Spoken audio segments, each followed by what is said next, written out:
My name is Natalie Brooks. I'm 28 years old, born and raised in Austin, Texas, and on the day I married the love of my life, my parents didn't show up, not a call, not a text, not even a congratulations, just silence.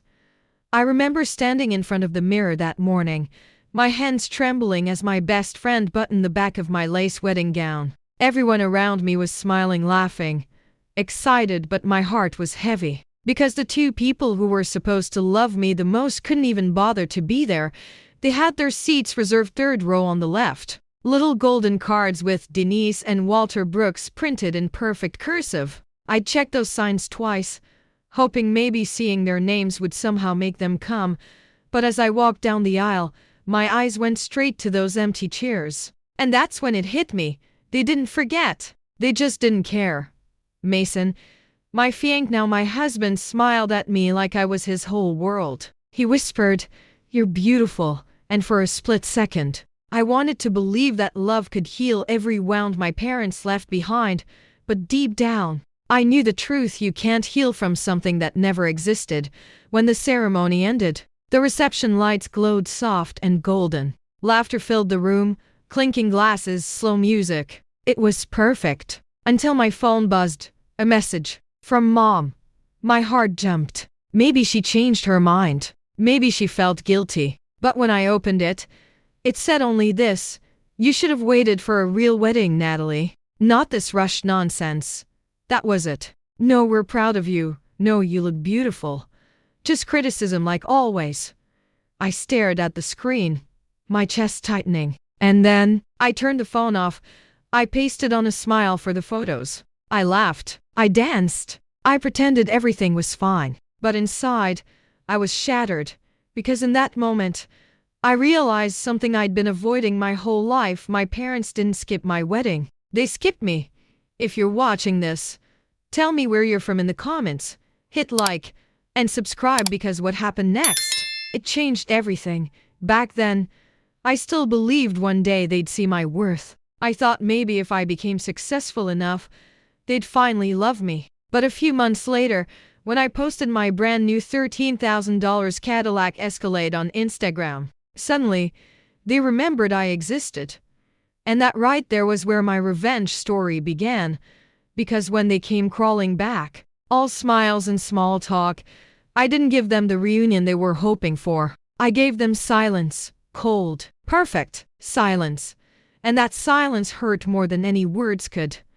But before I tell you how I made them regret every moment they ignored me, you need to know what life was like before the wedding, before I finally stopped begging for love that was never meant for me. When I say my childhood was cold, I don't mean temperature. I mean absence. Presence that looked like me but felt empty. Smile, Nat, Mom would say, like it was a command. She measured everything. My grades, my hair, my clothes, my chances. And nothing measured up. Dad sat at the kitchen table most nights, the TV flickering, a beer sweating in his hand. He listened like someone skimming a page. He asked questions with the same tone he used for the weather. Not curious, not kind, just routine. Once, when I was 11, I brought home an acceptance letter to a summer art program in New York. I tore the envelope open at the dinner table. I remember the light in me then, bright, ridiculous, hopeful. Mom looked at the letter. She folded it neatly, placed it beside her plate, and said, "Art won't put food on the table." Dad nodded. "Keep your grades up. Get a real scholarship." I learned to swallow that sting. I learned to hide my excitement before it could be stomped on. Birthdays were a lesson in invisibility. I'd blow out candles, hands sticky with frosting, while Mom counted the cost of the cake out loud. "We can't afford anything fancy," she'd say, then look at me as if I were the expense. Gifts were pragmatic socks, school supplies, the same admonitions I already owned. Once, I cried quietly in my room because I wanted someone to be happy for me, not just pleased with the math of my existence. School became my refuge and my weapon. Good grades meant fewer lectures. A scholarship meant a temporary reprieve from scorn. I threw myself into everything that would make them stop criticizing, hoping success would be a bridge to their hearts. But achievements were trophies to be measured against higher expectations. Never enough. In high school, There was a boy, Lucas, who kissed me behind the bleachers and told me I smelled like jasmine and summer. I thought maybe people could give love without an invoice. I introduced him at Thanksgiving. Mom stared at him, then at me and said, "Is he your future or your distraction?" He left that night. So did I, in a way. I learned to distrust love that wasn't loudly approved. By 20, I was exhausted. Exhausted from trying. Exhausted from bending into shapes that fit their idea of success. I moved out the week after graduation. Mason was still a year away from my life then. A face in a coffee shop, a warmth that didn't come with a price tag. But leaving didn't fix how they made me feel. Their voices followed me. Their lack of applause haunted my victories. I dated, worked twice the hours, laughed at jokes that weren't funny. I built a life of small triumphs and big anxieties. I wanted them to care. I wanted them to call. I wanted one honest, proud sentence. Instead, I got critique, distance, dismissal. The perfect parents for practicing silence. So, when I finally posted a photo of a car I'd bought with my own hands when the Cadillac Escalade gleamed in the sunlight on my feed, I didn't expect anything. I wanted to show myself that I could do it. That was the point. But I'd underestimated one thing. How quick people are to remember you when your worth becomes visible. What happened when they remembered? What did they say? You'll see. But the real reason my parents despised my happiness wasn't because I failed them, it was because I stopped needing them. And that realization, it changed everything. It happened on a Sunday morning. I was sitting on my porch, sipping coffee from the mug Mason bought me that said "Boss Lady." The sunlight hit the chrome of my brand new Cadillac Escalade, parked in the driveway like a quiet declaration of independence. For the first time in my life, I didn't feel small. I felt seen. I'd just gotten a promotion at the real estate firm, my first six-figure year, and Mason had surprised me with that car. It wasn't about the luxury. It was about the symbolism. The girl they said would never make it finally had something to show for herself. So yeah, I posted it on Instagram. A simple caption. Dreams look good in black leather. Within hours, my notifications exploded. Old classmates, co-workers, even distant relatives all commenting, cheering, congratulating. But one comment stopped my scrolling cold.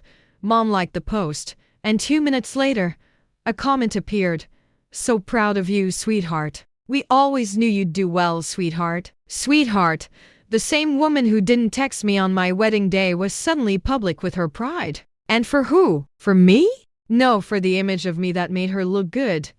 A few hours later, I got a text. "Mom, hi honey. Your dad and I were just talking about how beautiful your new car is. We'd love to catch up. Maybe lunch this week." I stared at the screen. The same phone that had once stayed silent on the biggest day of my life now buzzed with fake affection.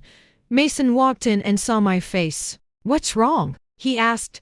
I showed him the text. He smirked, shaking his head. "Of course. Now that you've got something to show, they're back."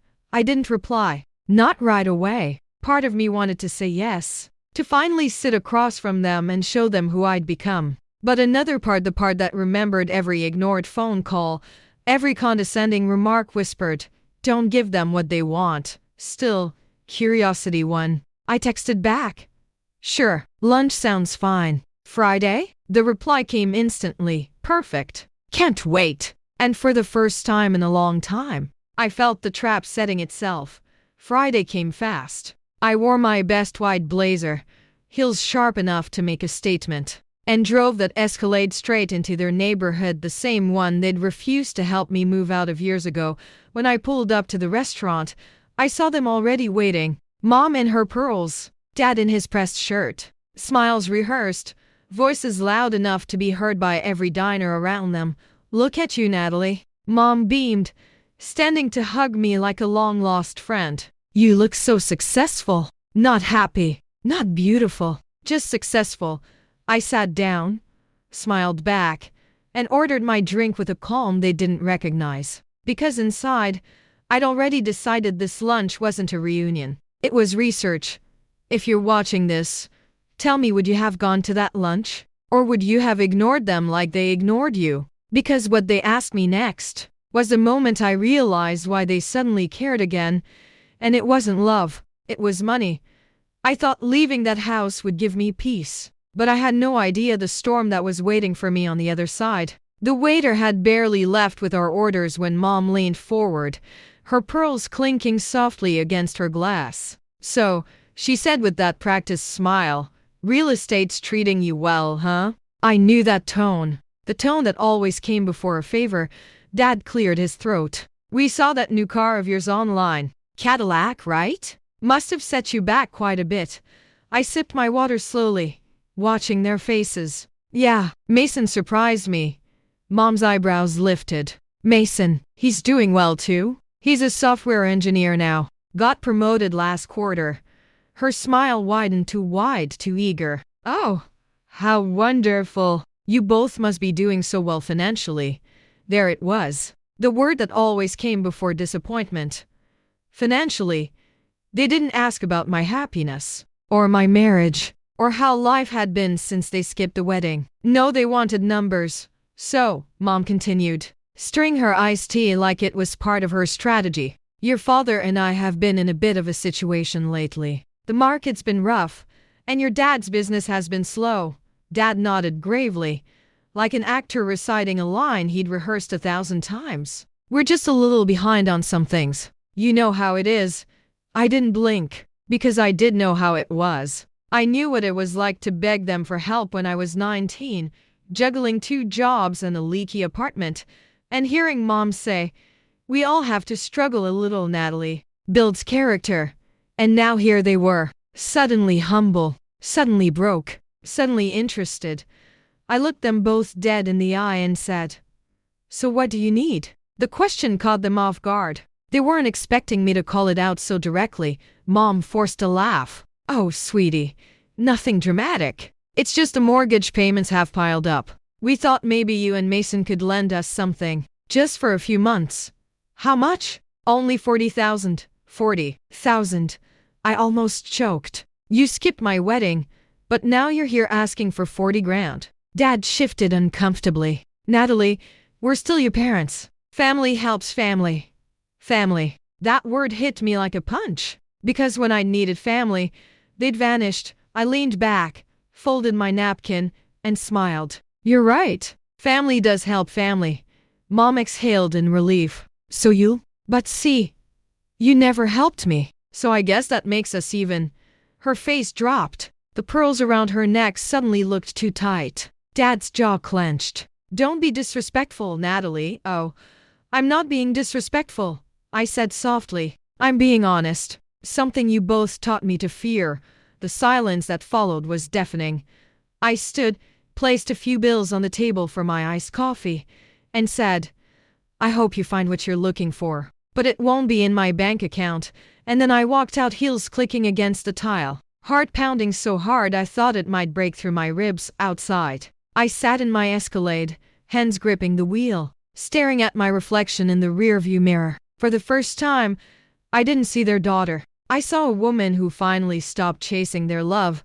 If you're watching this right now, tell me, would you have helped them? Or would you have walked away too? Because that day, when I chose myself over their pity, I thought it was over, but I was wrong. Because the real revenge was still coming. For a while, I believed I'd escaped their shadow, but I didn't know the next message I got from my mother would drag me right back into it. I thought that lunch was the end of it, that they'd walk away humiliated and finally leave me alone. But people like my parents, they don't accept rejection. They weaponize it. 2 weeks after that restaurant scene, I woke up to a dozen missed calls from unknown numbers and a barrage of texts. My realtor friends, my boss, even one of my clients, all of them said the same thing. "Natalie, are you okay? What's the stuff your mom's posting?" My stomach dropped.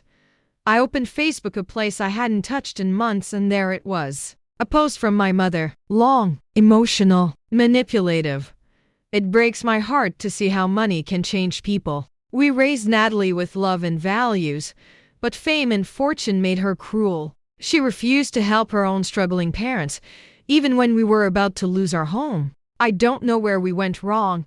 Hundreds of comments. Sympathy, pity, some even anger. People I hadn't spoken to in years were calling me ungrateful, spoiled, heartless, and then as if that wasn't enough, Mom started tagging mutual family members, distant cousins, even my aunt in Ohio. She turned it into a family scandal.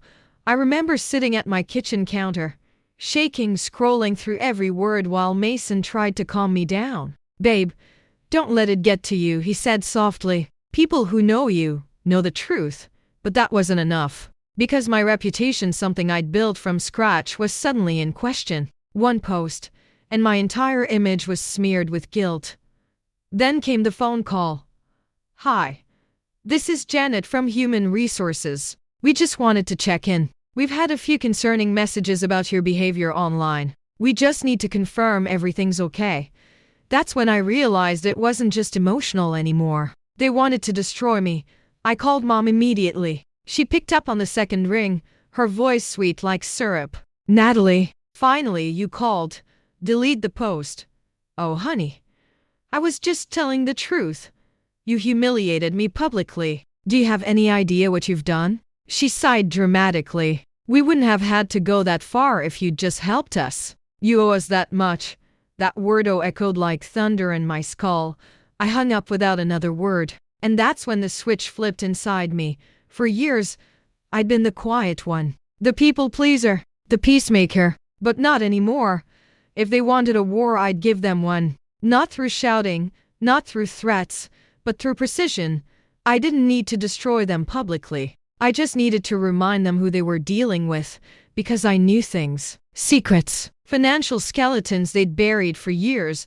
And if they wanted to play dirty, I could play colder. If you're watching this, tell me, what would you do if your own parents tried to ruin your life online? Would you stay quiet? Or would you fight back? Because what I did next turned their little pity game into a disaster they never saw coming. I should have ignored that text. But instead, I answered, and that one reply set off a chain of events I could never undo. I don't do revenge without preparation. That's not drama. That's strategy. After Mom's Facebook post, I stopped reacting and started collecting screenshots, dates, messages, anything that showed the truth. I saved every text she'd ever sent me, every single cold, dismissive line. I saved the message from the wedding day. I saved the lunch request. I saved the one where she admitted they were behind. Mason watched me turn the kitchen table into a war room. He handled the tech. I handled the truth. "You're not going to burn bridges," he said once. "You're going to light a signal." He was right. First, I called a lawyer, not because I wanted to sue for money, because a lawyer knows how to make facts matter in a legal world. She listened. She asked one sharp question after another. "Do you have proof? Can you date these posts? Any witnesses?" "Yes," I said. "I have receipts. I have photos. I have witnesses." My voice didn't shake. For the first time in a long time, my fury had structure. Next, I hired a private investigator. That felt ridiculous and powerful all at once. He found records I couldn't liens, unpaid taxes, a thin paper trail of loans from relatives that never appeared on official statements. There were names, dates, signatures, patterns. People who had quietly given money and then gotten silence in return. People who'd been humiliated when their help was minimized or erased. One afternoon, he slid a thick envelope across my kitchen counter. Bank statements, transfer records, a few notarized affidavits. I opened it with trembling fingers. Each page was a nail, each number a strike. My parents weren't humble victims. They were careful storytellers. They spun tales to garner pity and cash. And then they used my name to make the story sympathetic. I mapped everything out. A timeline, the wedding silence, the years of small humiliations, the sudden online sob story, the request for $40,000, the smear campaign, the truth between the lines. Then I did the thing most people never do. I reached out publicly, but cautiously. I contacted a small investigative reporter I'd met at a charity event, someone who liked truth and detail. I didn't beg. I offered what I had: evidence, contacts, and a story about how quick people are to judge when a post pulls at their heartstrings. She called me the next day. "This is bigger than a family fight," she said. "This is a pattern. If you're willing, we'll run a piece." I hesitated. Exposure cuts both ways. But secrecy had already cost me everything that mattered. I chose light. While the reporter dug, I tightened other knots. I sent a formal complaint to the social platforms about the defamatory post. I handed documents to my HR contact proof that my mother's claims were false. I prepared myself for the backlash I knew would come. Because when you shine a light on people who built careers out of pity, they scream, and scream they did. Phone calls at night. Threats masked as pleas. Shouting matches through closed doors. But there was also something else beneath the chaos. A strange, small relief. I felt less alone. I felt less foolish for believing they'd ever change. What I didn't expect was how quickly the community would respond once the facts landed. People who'd assumed I was the villain started asking questions. People who'd lent my parents money came forward. The first domino fell, but the domino I was most terrified of. My parents didn't fall quietly. They prepared a counterstrike. What they did next pulled me back into the mud and made everything far more dangerous than I'd planned. When I walked out of that restaurant, I thought I'd taken my power back. But what happened afterward proved I was still just a pawn in their game. When people like my parents feel cornered, they don't apologize. They retaliate. The expos hit local media on a Thursday morning, small station. Short segment, but it was enough. The reporter presented everything neatly. The fake sob story, the financial manipulation, the public shaming. She blurred names, but anyone in Austin with a brain knew exactly who a local couple targeting their successful daughter referred to. The reaction was instant. Their Facebook accounts vanished within hours. Family members who'd commented hearts and sympathy now deleted their words. And I thought, finally, it's over. I was wrong. 2 nights later, Mason and I came home from dinner to find our front door slightly open. My heart stopped. I gripped Mason's arm, whispering, "Did you lock it when we left?" He nodded. Inside, nothing was stolen, not the TV, not my laptop, not even my jewelry. But on the kitchen counter, there was an envelope. My mother's handwriting. I didn't touch it right away. The air in that room felt heavy, toxic. Mason picked it up with 2 fingers, opened it slowly. Inside were printed photos from my wedding, the one they'd skipped. Photos only the photographer and I had. My stomach twisted. And then a note. "You think you can humiliate us? You don't know who you're dealing with. Blood is blood, Natalie. You'll regret this." My knees went weak. Mason pulled me into his chest. "We're calling the cops." The police came. Took fingerprints, filed a report, and said the same useless thing cops always say when the threat is personal. Since nothing was taken, it's technically not a break-in. We'll keep an eye out. For my own parents, that night, I couldn't sleep. Every creak in the house felt like footsteps. Every shadow looked like a warning. Mason held me until morning, whispering, "You're safe now. They can't hurt you anymore." But safety felt imaginary. 2 days later, my boss called me into his office. He looked uneasy. "Natalie, I got a letter. From your parents." My pulse froze. "What did it say?" "They claim you've been using insider information to close deals. They even attach fake emails. We know it's nonsense, but the board wants to review it formally." I sat there, silent. Because this wasn't about family anymore. This was sabotage. When I left his office, Mason was waiting in the car. I told him everything. He didn't speak for a while, then said, "They're burning every bridge they can reach." "I know," I whispered, "but they don't realize I'm not standing on any of them anymore." That night, I sent my lawyer everything, the photos, the note, the new harassment, the fake accusations. Her reply came fast. "We can file a restraining order and a defamation suit." "But are you ready for this to go public?" I stared at that question for a long time. Was I ready? Yes, because I wasn't just fighting for my name anymore. I was fighting for every daughter who's ever been made to feel small by the people who were supposed to love her most. So I clicked reply, and I typed 1 word. Do it. If you're watching this, tell me in the comments, would you have done the same? Would you fight back against your own blood, even if it meant burning the last bridge forever? Because when the lawsuit went public, they didn't just lose their reputation, they lost everything. I thought I'd already lost everything they could take from me, but I was wrong. The next betrayal would come wearing a lawyer's suit. The lawsuit went live on a Tuesday morning. By noon, my phone was blowing up like fireworks. The local news picked it up first. Austin real estate agent sues her parents for defamation and harassment. Within hours, it spread across social media. Screenshots of my mom's deleted posts resurfaced. People started comparing dates, matching the timeline, connecting the dots. The internet didn't take long to do what it does best: turn gossip into outrage. At first, I felt sick. I wasn't built for public drama. I didn't want my family name trending. But Mason held my hand and said, "This isn't drama, Natalie. This is documentation. You're just letting people see what they already did."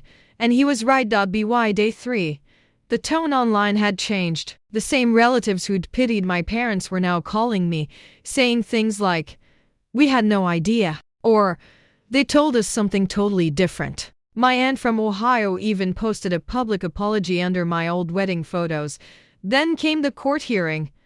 I'll never forget walking into that courtroom, heels clicking against a tile, my parents sitting across from me for the first time in months. Mom looked pale but furious, her lips pressed so tight they were almost white. Dad avoided my eyes, pretending to read something on the table. The judge was calm but firm. "Mrs. Brooks, Mr. Brooks, the evidence presented here is substantial. The court finds your online statements to be defamatory and malicious in intent. You are hereby ordered to issue a public retraction and cease all contact with Miss Natalie Brooks and her husband." Mom's jaw clenched. "She's lying." The judge raised a hand. "Enough. The evidence speaks for itself." That was the moment the power shifted. For 28 years, they'd spoken over me, corrected me, controlled the narrative. But that day, I didn't have to scream. The truth spoke louder than I ever could. When the ruling came down, my lawyer leaned over and whispered, "You just made history for yourself." Outside the courthouse, the reporter who'd first covered my story approached me. "Natalie," she said softly, "how does it feel to win?" I paused, staring at the courthouse doors behind me. "It doesn't feel like winning," I said. "It feels like finally being free. But freedom has a quiet loneliness to it, because no matter how justified it was, I'd still lost something. The dream that one day they might love me differently." 2 weeks later, they posted their court-mandated apology. It was cold, forced, and insincere. "We regret the misunderstanding and retract our statements about our daughter, Natalie Brooks." No heart, no emotion, just a public performance. But I didn't need warmth from them anymore. What I did need, what I craved, was closure. So I went back to that same restaurant where they'd asked me for money months earlier, sat at the same table, ordered the same drink, and this time, I didn't feel small. I felt steady. If you're still watching this, tell me, have you ever had to let go of someone, even if they were family, just to breathe again? Because what came next wasn't about revenge anymore. It was about peace. And peace, I learned, is the final act of revenge. The judge's words should have been the end. But the truth? My story was only just beginning, because after that verdict, she showed up again. I thought the court order and the apology were the end of it. I thought I could finally close that chapter, move on, and build a quiet life with Mason, one where their shadows didn't touch my sunlight anymore. But life doesn't end neatly, does it? It was a Friday night, about a month after the trial. Mason was out of town for a conference, and I was home alone, curled up on the couch with a glass of wine, scrolling through listings for our next property investment. That's when I heard 3 soft knocks on the front door. I froze. The clock said 9:17 p.m. Nobody knocks at that hour. I stood slowly, my heart hammering against my ribs. The knocks came again, louder this time. I walked to the peephole, and my blood ran cold. It was her, my mother, standing on my porch in the same beige coat she'd worn to court, eyes sunken, hands gripping a folder. I opened the door just enough to speak. "What are you doing here, Mom? You're not supposed to contact me." Her voice cracked. "Please, Natalie." I didn't know where else to go. Every instinct screamed, "Don't let her in." But the trembling in her voice wasn't the same arrogance I was used to. It was smaller, fragile. I stepped aside. Just barely. "You have 5 minutes." She came in, clutching that folder like it held her soul. Her perfume, the one she used to wear when I was a child, filled the room, and for a fleeting second, I almost remembered loving her, but then she started talking. Your father, he left, she said, staring at the floor. After the lawsuit, after everyone found out, he blamed me, said I ruined everything. I folded my arms. And you want me to what? Feel sorry for you? Tears slid down her face. I know I deserve your anger, but I just wanted to tell you. I'm sorry, Natalie, for everything, for the wedding, for the lies, for the years I made you feel like nothing. You didn't deserve that. It should have been everything I'd ever wanted to hear, but instead, it landed hollow, like a song played too late to matter.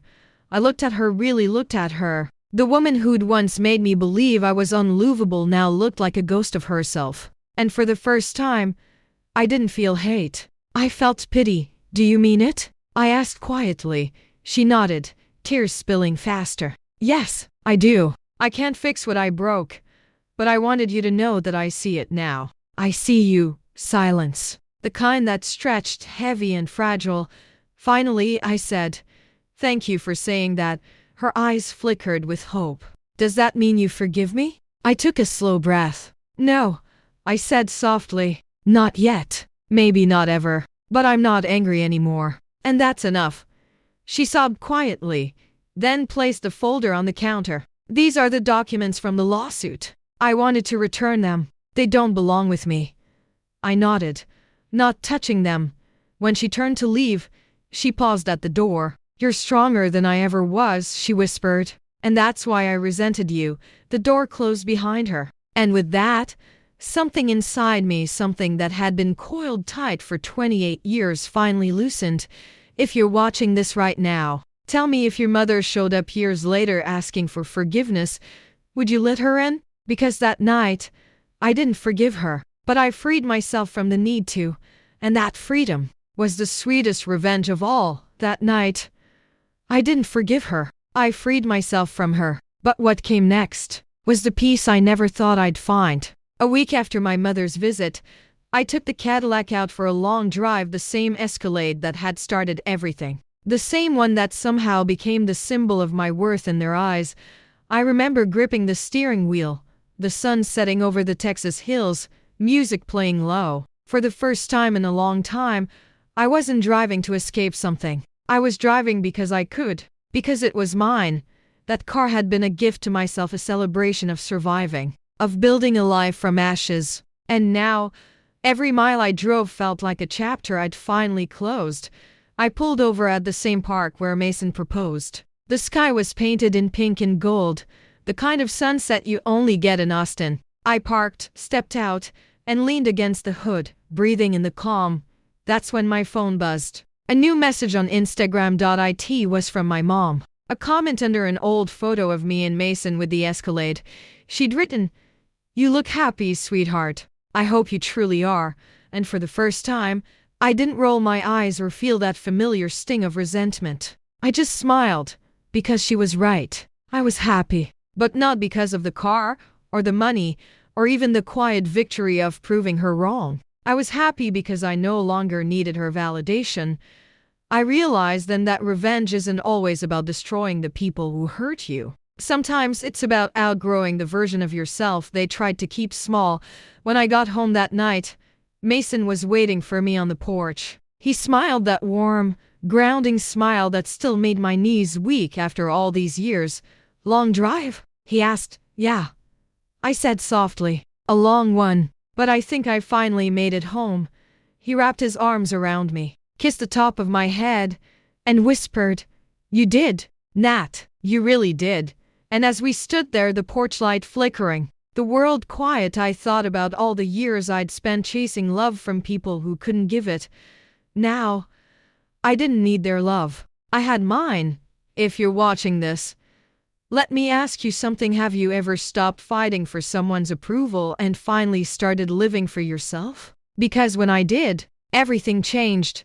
And if you're in that place right now, wondering if walking away makes you cold or cruel, it doesn't. It makes you free. That night, I went inside, poured 2 glasses of wine, and toasted to something new. Not revenge, not victory, but peace. Peace I'd earned. peace they could never take. Sometimes the sweetest revenge isn't payback, it's moving on so beautifully that the people who hurt you can't look away. If this story hit home, tell me what you would have done in my place. Would you forgive them? Or walk away like I did? Hit like, subscribe, and tell your story in the comments because someone out there might need to hear it too. Revenge isn't always loud. Sometimes it's silent, like driving past your past and realizing you don't need anyone in the rearview anymore.